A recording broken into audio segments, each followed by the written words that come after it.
أهلا بكم طلبة سنة أولى إعدادي. النهاردة هنكمل مع بعض درس نمو وتوزيع سكان قارة أفريقيا. احنا اتكلمنا بالفيديو الأولاني عن نمو السكان. في الفيديو التاني هنتكلم على توزيع سكان قارة أفريقيا. والفيديو الأولاني هسيبه لكم في آخر الفيديو علشان اللي ما شافوش يشوفوا إن شاء الله. وهنتكلم على توزيع السكان. يعني إيه كلمة توزيع سكان؟ توزيع السكان يعني هنا بحدد او ببين الدول او المناطق اللي فيها سكان كتير والمناطق اللي فيها سكان قليل. فاول حاجة هنتكلم عليها اللي هي توزيع السكان. قال لك تختلف الكثافة السكانية في قارة افريقيا من دولة لاخرى ومن منطقة لاخرى داخل الدولة الواحدة. بمعنى يعني ممكن تلاقي دولة عدد سكانها كتير والمساحة بتاعتها قليلة، فبنقول هنا ان الكثافة هنا مرتفعة. وممكن نلاقي العكس برضو في دولة او منطقة ما في قارة افريقيا ان عدد سكان قليل والمساحة بتاعتهم كبيرة، فبنقول عليها كثافة منخفضة. وممكن تلاقي ان عدد السكان يكون قريبين من مساحة، يعني عدد سكان يدوب مكفين المساحة، فممكن نقول هنا ان الكثافة دي متوسطة. وممكن نلاقي مثلا عدد سكان قليل جدا فبنقول عليها الكثافة اللي في المنطقة دي أو في الدولة دي كثافتها منخفضة. طب تعال كده نشوف مع بعض المناطق اللي فيها كثافة مرتفعة في قارة أفريقيا. الناس أو السكان بيتركزوا في أي مكان فيه مية عذبة وتربة خصبة، بالإضافة لو المكان ده في اعتدال مناخ يبقى خير وبركة. أول منطقة هدرسها معاكم اللي هي المناطق ذات الكثافة السكانية المرتفعة، يعني فيها سكان كتير جدا جدا جدا على مساحة صغيرة. عندنا أول مثال اللي هو وادي النيل والدلتا في مصر. طبعا وادي النيل والدلتا في مصر الكثافة السكانية أو عدد السكان فيها كتير جدا. ومنطقة النيل الأزرق في السودان، والنيل الأزرق ده فرع من فروع أو منبع من منابع نهر النيل. تمام. المناطق دي بيتركز فيها السكان ليه؟ وهنا نقول بما تفسر. قال لي بسبب وفرة المياه العذبة والتربة الخصبة. نيجي المنطقة التانية اللي بتركز فيها السكان بكثافة مرتفعة اللي هي السواحل، وخاصة السواحل الشمالية الغربية اللي بتطل على البحر المتوسط، والمناطق اللي هي السواحل الجنوبية الشرقية للقارة. تمام. دي برضو بيتركز فيها السكان بشكل مرتفع او بيكون فيها الكثافة السكانية مرتفعة. طيب ليه؟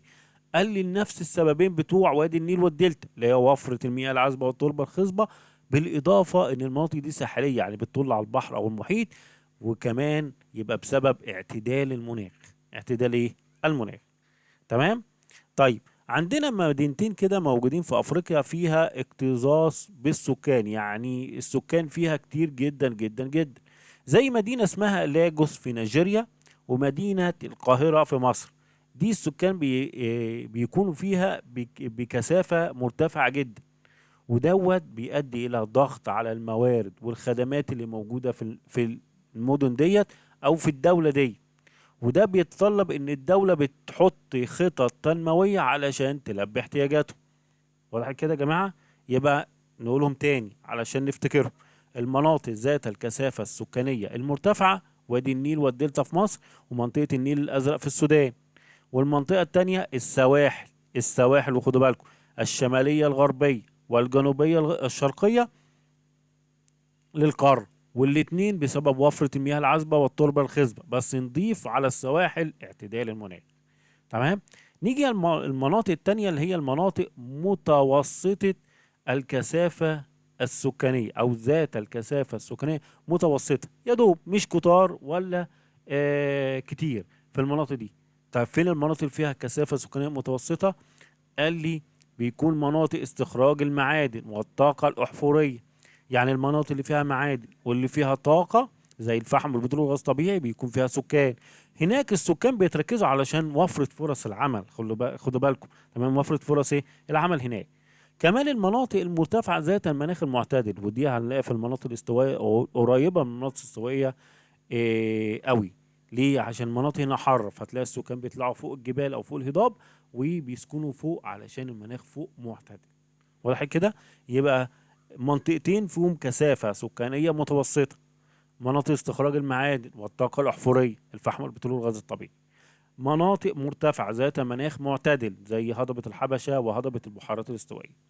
عندنا المنطقة الثالثة اللي هي مناطق سكانية منخفضة، فيها سكان بس قليلين، تمام، زي المناطق اللي فيها الرعي اللي هو تربية الحيوانات، والزراعة اللي هي في نطاق حشائش السافانا الحارة ومناطق حشائش الاستبس اللي هي المعتدلة. المناطق اللي فيها رعي وزراعة في نفس المنطقتين دول اللي هي نطاق السافانا والاستبس بيكون فيها سكان قليلين، تمام. عندنا رابع منطقة اللي هي مناطق ذات كثافة سكانية نادر، يعني عاوز اقول لك نادرة دي يعني ما فيش سكان، قليلين جدا يتعدى على الصوابع. والمناطق اللي فيها السكان قليلين جدا او نادرين جدا اللي هي المناطق الصحراوية والمناطق المستنقعات. المناطق الصحراوية بسبب ندرة المياه العذبة والظروف المناخية القاسية، تلاقي الحرارة شديدة جدا في الصيف وتلاقي في شدة برودة جدا في الشتاء، فالإنسان مش هيعرف يتكيف مع المناخين دول اللي هي شديد الحرارة في الصيف وشديد البرودة في الشتاء، فتلاقي الناس قليلين جدا في المنطقة دي. المناطق المستنقعات اللي فيها مياه راكدة، يعني مياه ما فيهاش مياه مش بتتجدد، فعشان كده المناطق دي بيكون فيها طين كتير، فيها امراض، فيها صعوبة حركة، فيها قلة انشطة. يعني حتى الناس لما بيعملوا نشاط زراعي او بيلاقوا صعوبة ان هم يعملوا انشطة في المناطق دي. عشان كده المناطق دي فيها ندرة سكان. يبقى المنطقة الاول فيها ندرة سكان، المناطق الصحراوية بسبب ندرة المياه العذبة والظروف المناخية السيئة. المناطق التانية مناطق المستنقعات بسبب صعوبة الحركة وقلة الأنشطة الاقتصادية وانتشار الأمراض. كده عرفنا السكان بيتركزوا فين والسكان بيقلوا فين. نيجي على نقطة تانية هنتكلم عليها اللي هي المشكلة السكانية. قارة أفريقيا بتعاني من مشكلة سكانية، والمشكلة السكانية بتيجي نتيجة السكان والموارد اللي موجودة في القارة أو في الدولة دي. فهنا لو كان عدد السكان في زيادة لا يتناسب مع معدلات النمو الاقتصادي، فهنا عندك مشكلة سكانية. يعني انت بتزرع بس الانتاج المحاصيل الزراعية اللي انت بتزرعها ما بتكفيش سكان، يبقى انت عندك مشكلة سكانية. عندك الزيادة بتسبب لك مشكلة ان المحاصيل اللي انت بتزرعها ما بتكفيش حاجة السكان، المنتجات الصناعية اللي انت بتصنعها ما بتكفيش عدد السكان اللي زايد، فبالتالي انت عندك مشكلة. بنسمى المشكلة دي مشكلة ايه؟ سكانية. يبقى المشكلة السكانية اللي موجودة في قارة أفريقيا جاية نتيجة زيادة عدد السكان بشكل لا يتناسب مع معدلات النمو الاقتصادي. طب معنى كده ان اي دولة في العالم عندها سكان كتير عندها مشكلة سكانية؟ لا، بدليل الصين عندها طبعا عدد سكان بالمليار، بس معنى كده عندهم موارد بيعرفوا ينتجوا، عشان كده السكان ما عندهمش مشكلة سكانية هناك. المشكلة بتيجي لما يكون عدد السكان والموارد اللي عندك ما بتكفهمش، فبالتالي عندك مشكلة سكانية. طب المشكلة السكانية ديت أو زيادة عدد السكان اللي لا يتناسب مع معدلات النمو الاقتصادي بيؤدي لإيه؟ طبعا زيادة الضغط على الموارد، كل الناس محتاجة خدمات، فبالتالي زيادة الضغط عليه على الخدمات، زيادة استهلاك الموارد، تلاقي استهلاك للمياه العذبة بتكتر، استهلاكهم للطاقة، تمام، بتكتر، استهلاكهم لإنتاج المحاصيل أو الأرض الزراعية بتكتر، فبالتالي بيقل نصيب الفرد من الموارد الطبيعية، تلاقي الموارد عمالة تقل نتيجة الاستهلاك، الموارد عمالة تقل، وده بيهدد تحقيق الأمن الغذائي والمائي. تلاقي فجأة كده عشان الدولة تقدر مثلا تعمل احتياطي أو تخزن محصول للأجيال الجاية تبقى تلاقي في صعوبة. فهنا بنقول تهدد تحقيق الأمن الغذائي والمائي، تمام، في القارة. فكلما ارتفع معدل الزيادة السكانية انخفض مستوى الأمن الغذائي والمائي. احنا كده مش هنقدر نوفر احتياجات الأجيال اللي جاية، فعندك مشكلة اسمها انخفاض مستوى الأمن الغذائي والمائي. كده فهمتوا؟ طيب ده السبب الوحيد؟ قال لي لا، سوء توزيع السكان داخل بعض الدول الأفريقية. تلاقي مثلا دولة مساحتها كبيرة جدا وعدد سكانها قليل، أو عدد سكانها بيتركزوا في حتة معينة وسايبين المساحة الكبيرة زي مصر. هتلاقي إن السكان كلهم متركزين في الوادي والدلتا على نهر النيل، طب والصحراء الغربيه والصحراء ما فيش سكان. تمام. فانت عندك هنا سوء توزيع، ده بيسبب مشكله ايه؟ سكانيه. قال لك تالت برضك سبب بيسبب المشكله السكانيه في قاره افريقيا، ارتفاع نسبه فئه صغار السن. ايه المشكله لما يكتروا عدد فئه صغار السن؟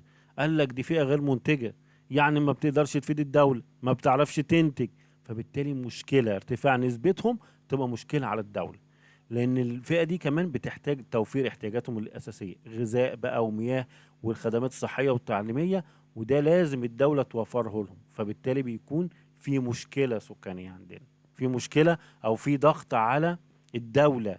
فدي برضو بتعتبر مشكلة سكانية في قارة ايه؟ افريقيا، ارتفاع نسبة فئة صغار إيه؟ السن. طيب نيجي على النقطة اللي وراها، محاولات الدول لحل المشكلة السكانية. الدولة طبعا ما سابتش الموضوع كده، لا، ابتدت تحط حلول علشان تحل المشكلة السكانية. أول حاجة عملتها وضع خطط لخفض معدلات الزيادة السكانية عن طريق تنظيم الأسرة، عن طريق زيادة الوعي بأهمية الأسرة الصغيرة. ابتدت الناس أو الدولة توعي الناس، نظموا الأسرة، ما تخلفوش أكتر من اتنين تلاتة، لأن أنت لما بتخلف أكتر من اتنين تلاتة كده انت بتبقى عبء عليك انت كفرد وعبء على الدولة في تقديم الخدمات. فابتدت الناس او الدولة توعي الناس بالنقطة دي، تنظيم الأسرة وزيادة الوعي بأهمية الأسرة ايه؟ الصغيرة. كمان رفعت سن الزواج بوضع قوانين تجرم الزواج المبكر. كان زمان ممكن يجوزوا بنت مثلا على سن 16 سنة، تمام، او 14. دلوقتي لا، بقى حطوا سن قانوني اللي هي مثلا من 23 سنة ان هي ما تتجوز. ده منع ان البنت تتجوز بدري وتخلف اكتر، لا احنا حطينا سن قانوني للزواج. تمام كده، يبقى رفع الزواج بوضع قوانين تجرم الزواج ايه؟ المبكر. رقم 3، الاهتمام بدعم المرأة اجتماعيا بتوفير فرص عمل والرعاية الصحية لها وتمكينها اقتصاديا. لما بوفر لها فرص التعليم طبعا هتهتم بتعليمها، ومش هتفكر ان هي دي تتجوز في سن مبكر. والرعاية الصحية علشان تحافظ على صحتها. رقم 4، إقامة العديد من المشروعات الاقتصادية لسد احتياجات السكان. طبعا احنا عندنا المشكلة السكانية جاية من ان الموارد اللي عندنا ما بتكفيش عدد السكان، فبالتالي الدولة بقت تعمل مشروعات اقتصادية علشان تكفي احتياجات مين؟ السكان. تعمل كده ميزان ما بين عدد السكان وما بين ايه؟ الموارد الاقتصادية اللي عندها، فبالتالي بتحل المشكلة. رقم 4، إنشاء مدن جديدة لإعادة توزيع السكان وتخفيف الضغط على المناطق ذات الكثافة العالية. ودي اللي اتعملت في مصر لما عملنا العاصمة الإدارية الجديدة عشان نخف الضغط السكاني عن منطقة القاهرة. فبالتالي احنا ايه؟ عملنا العاصمة دي علشان ناخد السكان او السكان الموجودين في القاهرة ينتقلوا معظمهم الى العاصمة الإدارية، يبقى كده خففنا الضغط عن مدينة القاهرة. ده برضو حل لمشكلة ايه؟ السكاني. تمام كده. طيب نيجي بعد كده يا جماعه الاسئله، الجزء الثاني اللي انا اتكلمت عليه ده اللي هنحط على الاسئله اللي هو توزيع السكان. قال لك صنف المواد الافريقيه الاتيه حسب كثافتها السكانيه في مكانها المناسب.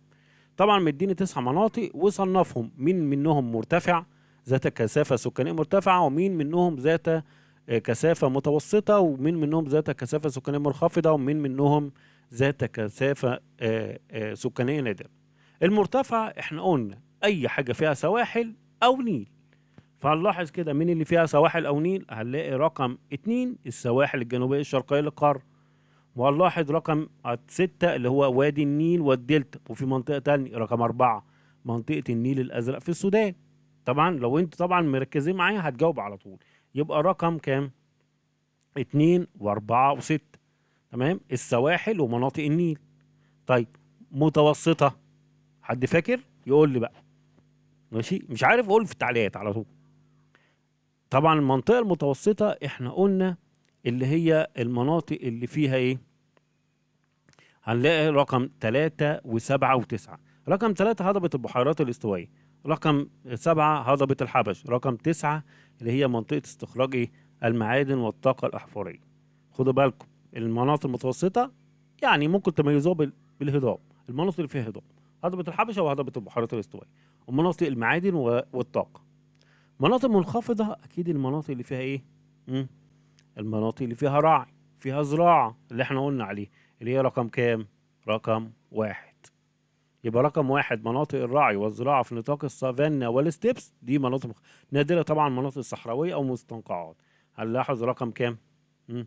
رقم 5 ورقم 8. رقم 5 المناطق الصحراوية، ورقم 8 اللي هو مناطق المستنقعات. طيب تعال بقى ندخل على السؤال الثاني. اكتب كلمة صواب أم خطأ أمام العبارات مع التصويب. تختلف الكثافة السكانية بقارة أفريقيا من المنطقة الأخرى داخل الدولة الواحدة؟ طبعا الإجابة صح. ممكن يكون من منطقة للتانية في الدولة، أو ممكن يكون من دولة للتانية عادي. تمام، زي مدينة القاهرة والوادي الجديد اللي عندنا. مدينة القاهرة في نفس الدولة، تمام، فيها القاهرة فيها كثافة سكانية عالية، ومناطق الوادي الجديد ما فيهاش كثافة سكانية عالية. يبقى بتختلف ولا ما بتختلف؟ بتختلف. رقم اتنين، تعد مدينة لاجوس بنيجيريا من أكثر المدن اكتظاظا بالسكان في قارة أفريقيا. احنا لسه قايلينها، احنا قلنا نيجيريا، لاجوس، ومدينة القاهرة. يرجع السبب الرئيسي لندرة السكان في المناطق الصحراوية في أفريقيا إلى قلة الأنشطة الاقتصادية وانتشار الأمراض. طبعا الإجابة خطأ. المناطق الصحراوية بيندر فيها السكان بسبب ندرة المياه ايه؟ العذبة. ندرة المياه ايه؟ العذبة اللي موجودة فيها. يوجد علاقة عكسية بين الزيادة السكانية وتحقيق الأمن الغذائي؟ طبعا الإجابة هنا صح. كلما زاد عدد السكان قل تحقيق الأمن الغذائي والمائي للمنطقة أو الدولة. بما تفسر ارتفاع الكثافة السكانية في السواحل الشمالية الغربية بقارة أفريقيا؟ احنا قلنا أول ما يقول لنا سواحل نكتب ايه؟ 3 حاجات. ايه هما؟ واحد، اعتدال المناخ. رقم 2 المياه العذبة. رقم 3 التربة الخصبة. يبقى في كام حاجة؟ 3: اعتدال المناخ، ووفرة المياه العذبة، والتربة الخصبة. المشكلة السكانية بقارة أفريقيا، ايه السبب في المشكلة السكانية لقارة أفريقيا؟ احنا قلنا 3 أسباب، حد فاكرهم؟ طيب تعالوا نقولهم كده مع بعض. قال لي رقم 1 زيادة عدد السكان على الموارد الاقتصادية. 2 سوء توزيع السكان داخل القارة أو داخل الدولة. ارتفاع نسبة صغار السن اللي بيمثلوا عبء على الدولة. تمام. طيب نيجي على السؤال بعد كده، السؤال الرابع: ما النتائج المترتبة على عدم قدرة معدلات النمو الاقتصادي على ملاحقة النمو السكاني بقارة أفريقيا؟ لما بقى النمو الاقتصادي مش قادر يوفر احتياجات عدد السكان، ده هيؤدي لإيه؟ طبعا ضغط على الموارد وزيادة استهلاك الموارد الطبيعية، سواء مياه عذبة بقى أو أي حاجة تاني. حدد أهم المحاولات التي اتبعتها دولة أو قارة أفريقيا لحل المشكلة. دول أفريقيا عملت إيه عشان تحل المشكلة السكانية؟ عملت كذا حاجة. وضع خطط لخفض معدل الزيادة السكانية عن طريق تنظيم الأسرة وزيادة الوعي بأهمية الأسرة الصغيرة، رفع سن الزواج بوضع قوانين تجرم الزواج المبكر، الاهتمام بدعم المرأة اجتماعيا بتوفير فرص عمل، إقامة العديد من المشروعات الاقتصادية لسد احتياجات السكان، إنشاء مدن جديدة لإعادة توزيع السكان. كل ده محاولات اللي اتبعتها دول افريقيا لحل المشكله السكانيه. وبكده يا جماعه يكون انتهينا من شرح الدرس الاولاني لاولى اعدادي لدرس نمو وتوزيع السكان في قاره افريقيا. اتمنى يكون الفيديو عجبكم، واللي ما شافش الفيديو الاولاني الجزء الاولاني انا هسيبه لكم في اخر الفيديو، وتابعوني على القناه. ولو عجبك الفيديو وعجبك القناه ما تنساش الاشتراك في القناه وتفعيل زر الجرس. شكرا لكم، وبالتوفيق لكل طلبة أولى إعدادي إن شاء الله.